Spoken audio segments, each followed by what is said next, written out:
دښمن ستاسو په دیندارۍ کې هیڅ کار نه لري.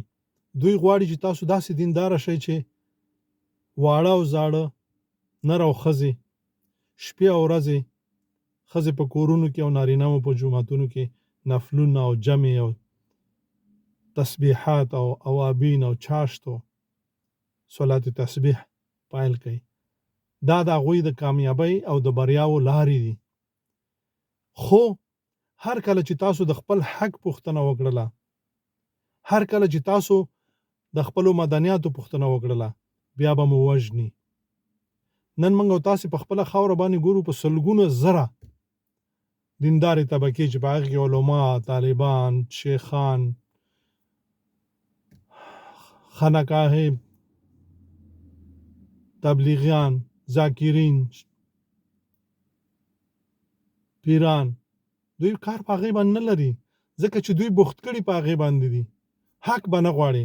که حق ته وغوښته بیا د خیر نشته.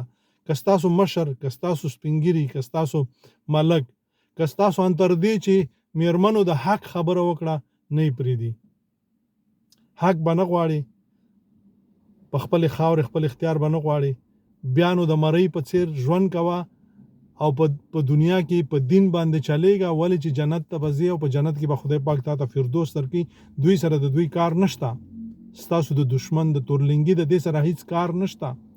دوی خوشحالیږي هم چې ټول جنت دې ستاسو شي، خو په دنیا کې چې کوم حق خدای درکړی، کومې ډالۍ خدای درکړي، په دوی باندې به دوی ګونډه درنوالي او تاسې به د غلامانو په شان ژوند کوئ.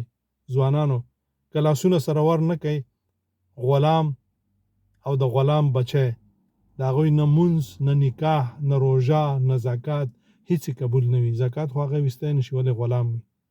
الله مو ښاد و آباد لره، په یووالي کې مو ژوند دی.